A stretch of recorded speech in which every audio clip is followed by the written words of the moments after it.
오늘부터 모든 날이 흉흉할 거야. 자극적이고 끔찍할 거야. 막을 수도 없앨 수도 없을 거야. 사랑이 아버지 하나 부족한저희들은 늘 사랑으로 너한테 한 짓 다 회개하고 구원받았어. 죽으면 꼭 천국 가. 사는 동안은 지옥일 테니까. 오늘 주제는요, 학교 폭력입니다. 최근에 뭐 이제 넷플릭스 드라마 있죠, 더 글로리. 더 글로리 보면은 충격적이에요. 학폭 이야기는 많이 들었는데, 그것도 뭐 더 글로리도 어느 정도 각색은 있겠지만 실화를 기반으로 한 드라마라고 하잖아요. 네, 나중에 알았어요. 네, 진짜 충격적인 건 전 고데기요. 저는 고데기 여기 닿기만 해도 무섭거든요, 사실. 항상 이제 학교 폭력 이야기가 나오잖아요. 아유, 우리 애가 어려서 그렇다고. 뭐 장난이다, 호기심으로 애들이 그랬다, 좀 뭐 커버해 주세요, 뭐 이런 얘기를 겁나게 많이 하는데 이렇게 할 수는 없습니다. 이제 더 글로리가 나온 김에 사회적 정서도 이제 많이 달라질 것 같습니다. 학교 폭력도 하나하나씩 또 짚어보면서 시작해 보겠습니다. 이게 누구한테는 장난일 수 있고 당한 사람도 장난 아닐 수 있잖아요. 근데 이 규정 지을 수 있는 게 뭐가 있을까요? 학교 폭력이라고 하면 그 정의가 굉장히 넓어요. 생각보다. 그러니까 학교의 내외에서 어떤 학생을 대상으로 한 신체적인 뭐 폭력은 당연하고요. 맞아요. 정신적인 따돌림이라든지 뭐 셔틀이라는 용어도 많이 썼었는데 심부름시키는 것들. 저 셔틀이었습니다. 네. 그리고 뭐 재산적인 피해도 돈 좀 달라고 돈 갖고 오라고 한다거나 게임비를 결제를 대신 시키거나 하는 그런 여러 가지 유형들을 규정을 하고 있고 법에서 규정하는 것과 유사한 또 다른 행위들까지도 다 어쨌든 재산적, 정신적, 신체적 피해를 유발하는 것들이면 다 학교폭력의 개념에 포함될 수 있다는 것이 법원의 입장입니다. 구체적인 예를 들면 때리고 우리 더 글로리에서 나온 그런 고데기 같은 것들은 너무 이제 명백한 상해죄잖아요. 그러니까요. 예, 그런 것들을 넘어서서라도 장난으로 꼬집고 세게 밀치는 행위, 또 숨바꼭질하자고 해놓고 어딘가에 못 나오게 화장실 문 밖에서 잠궈버린다든지 이게 이제 형법적으로는 감금죄에 해당하거든요. 그런 행위, 그리고 친구를 일부러 따돌리는 행위, 놀지 말라고 대놓고 하거나 아니면 그 친구가 오면 여럿이 집단으로 다른 곳으로 가버리거나 해서 이제 정신적인 상처를 주는 행위, 이런 것들도 이제 다 포함이 되죠. 요새는 이제 어린 아이들도 카카오톡이나 이런 단체 톡방이 있는데 거기서 공개적으로 이제 모욕하는 행위들, 예를 들면 뭐 외모에 대해서 뭐 돼지 같다거나 말을 더듬는 친구가 있다면 뭐 병신 같다거나 말을 더듬어서 이런 비하하는 표현들, 이런 것들이 전부 다 학교폭력의 행위에 들어갈 수 있는 거죠. 아이를 학교에 보내시는 학부모님들이라면 우리 아이가 피해 학생이 될까 봐 걱정하는 것도 물론 되시겠지만 혹시 어릴수록 그 자기가 가해를 하고 있다는 사실을 인지하지 못하는 경우도 있을 수 있어요. 맞아요. 그래서 이런 장난으로 하는 행위라도 친구한테 상처를 주는 행위는 이것은 이제 분명한 범죄라는 걸 학부모님들이 좀 알려주실 필요가 있을 것 같습니다. 예전에 뭐 저 학교 다닐 때 학교 폭력이라고 한다면 가장 먼저 생각했던 게 주먹이었어요. 네. 친구들끼리 뭐 싸우거나 뭐 일방적으로 구타를 하거나 하는 걸 학교 폭력으로 넣는데 이제는 이 범주를 확실하게 잡아야 될 것 같아요. 그냥 피해자가 괴롭다 하면 학폭입니다. 그렇죠. 네, 거의 그렇게 좀 정의를 해야 될 것 같습니다. 근데 이제 피해자가 신고를 뭐 학교에도 하겠죠. 학폭위에서는 주로 뭐 하나요? 이제 학폭위에서는 그 관련 자료들을 기초로 해서 이제 가해자랑 피해자의 진술을 듣고 결국은 이제 피해자에 대한 어떤 보호 조치를 할 것이냐 또 가해자에 대한 어떤 징계나 처분을 내릴 것이냐를 결정하는 역할을 하신다고 보시면 돼요.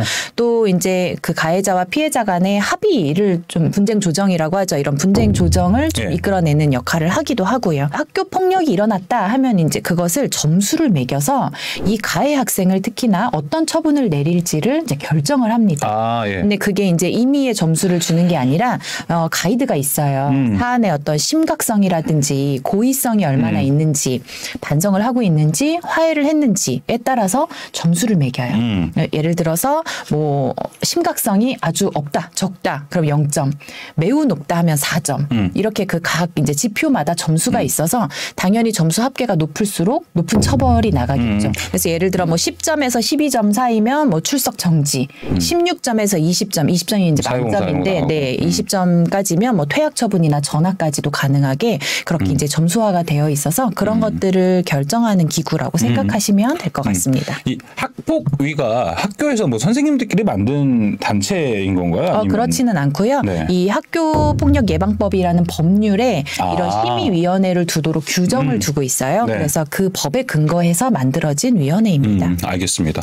앞서서 이제 벌점을 뭐 점수를 줘가면서 처벌을 때린다 이렇게 네. 얘기를 해주셨잖아요. 그 생각이 들어요. 예전에 법률톡톡에서 우리 촉법소년 이야기도 했었잖아요. 근데 약합니다. 그때도 약하죠. 되게 약했어요. 근데 이것도 똑같을 것 같은데. 네, 아마 들으시면 조금 너무 약한 거 아니냐 열불 터지죠. 네. 들으실 텐데 이제 가장 경한 처분으로는 뭐 사과하는 거. 서면 사과, 네, 그 정도도 이제 처분에 들어갑니다. 봉사활동, 그런 가벼운 조치부터 출석을 못하게 하는 출석 정지, 학급 교체, 전학, 가장 높은 처분이 이제 구호로 퇴학 처분도 내려질 수 있어요. 근데 이제 이게 된다고 여기서 끝나는 게 아니라 민형사상 책임은 별도로 지게 됩니다. 즉 이제 말씀하신 촉법소년에 해당한다면 이제 형사처벌은 아니겠지만 소년원을 가는 것 같은 보호처분도 당연히 가능하고요.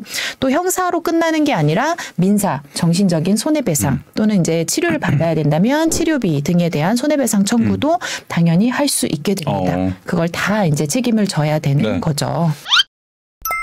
그러면은 예를 들어서 내가 하진 않았어요. 근데 옆에 좀 단체로 다니다 보면은 이제 뭐 피해자가 지목을 할 거 아니에요. 얘가 나 괴롭혔어요. 이렇게 하는 방식으로 갈 텐데 가해자는 분명히 있을 수 있는데 이 가해자 옆에 같이 다니는 친구들 같은 경우 같이 지목을 당할 수 있을 것 같다는 생각은 들거든요. 네. 그래서 이런 거는 증거라든지 되게 좀 준비를 해야 될 거? 각각 있어야 될 것 같아요. 가해자 친구 옆에 있다 방관했던 사람인 경우랑 아니면 피해자 입장에서 뭐 준비해야 되는 뭐 이런 것도 좀 있을까요? 일단 신고를 당했을 때 자기가 가해자인지 여부는 자기가 제일 잘 알 거예요. 아니랄 거 아니에요. 근데 진짜 가해자가 있고 이제 약간 억울한 경우도 당연히 발생할 수 있겠죠. 자기가 가해자가 맞다면 그건 당연히 이제 처벌을 받아야 되는 부분도 있는데 자기가 실제 행하지 않은 부분까지 너무 높게 과다하게 처벌되지 않도록 그런 처분이 나오지 않도록 거기에 이제 주 대응 목적을 두고 이제 대응을 하시는 게 좋을 것 같고요. 근데 가끔 보면 이제 피해 학생이 잘못 지적하거나 일부러 가해자로 지목을 해서 억울한 상황이 발생하는 경우도 종종 있거든요. 그럴 경우 가장 도움이 되는 건 당연히 아시겠지만 객관적인 증거입니다. 특히 뭐 맞았다, 때렸다 이런 문제가 있을 때는 CCTV 확보하는 게 굉장히 중요하고요. CCTV가 없거나 잘 안 나오는 부분이라도 목격자가 있다면 목격자 진술. 여기에 목격자는 뭐 교사가 될 수도 있지만 동료 친구들이 있을 수 있고요.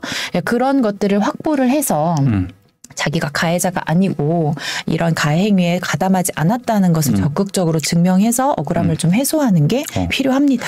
뭐 발생하지 않은 일을 다시 없던 걸로 증명하는 게 더 어렵지 않을까라는 생각도 드는데. 그게 사실 이제 쉽지 않죠. 일단 그런데 휘말리는 것 자체부터 그러니까. 이제 멘붕일 텐데. 그렇죠. 애들은 또 멘탈도 약하니까 그렇죠. 나는 하지도 않았는데 갑자기 막 뜬 소문이 하다하고.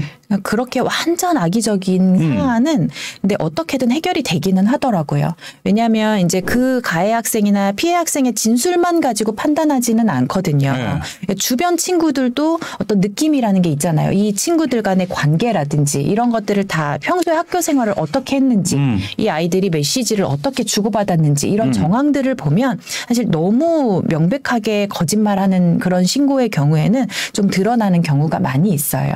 그리고 혹시 학폭위에서 공정한 판단을 받지 못해서 억울한 처분을 당했다면 거기서 끝은 아니고 행정소송을 통해서 이걸 다시 한번 시정할 수 있는 그 길도 열려 있기 때문에 억울한 가해자다 이렇게 지목을 받았다 하시면 끝까지 포기하지 않고 이 증거들을 통해서 억울함을 좀 해소할 수 있는 길이 분명히 있다는 거 기억하시면 좋을 것 같습니다. 네, 알겠습니다. 자, 오늘 뭐 여기 더글로리 주제로 하면서 학교 폭력 이야기 했는데 변호사님 최근에 이거 상담 많이 들어와요. 이게 드라마 때문에 확 늘었나요? 그렇지는 않은데 원래 좀 종종 이제 많았구나. 특히 저학년, 하주 저학년 말고 이제 4, 5, 6학년 정도 이제 장난기 좀 성에 대해서 약간 눈을 뜨는 이런 학생들이 예. 이제 뭐 꼭 학교 내에서 아니더라도 학원에서 뭐 화장실에서 뭔가 예. 넘겨다 본다거나 이제 이런 피해 사례도 많이 들어오고 또 이제 억울하다는 입장의 가해자 쪽 상담도 이제 많이 늘어나고 있는 추세인 것 같아요. 학교 폭력 자체가 조금 늘어나고 있는 추세가 아닌가. 이 코로나 조금 진정되면서 네. 등교를 하다 보니까 그쵸. 그렇게 된 건가. 예, 최근에 좀 늘어나고 있어서 걱정이 많이 됩니다. 네, 말씀해 주셨던 것처럼 지금 학교 폭력이 좀 늘어나고 있는 추세라고 합니다. 뭐 이런 거 또 보시면서 한번 이제 내 아이에 대해서 점검이라든지 한 번 더 뭐 교육이라든지 이런 걸 좀 잘 심어주는 계기가 되었으면 좋겠습니다. 자, 오늘 법률톡톡 저희가 준비한 소식 여기까지입니다. 자, 그러면 뭐부터 해야겠죠? 매일경제TV 구독, 좋아요. 알림 설정까지 해주시길 바랍니다. 여기서 인사드릴까요? 네. 안녕.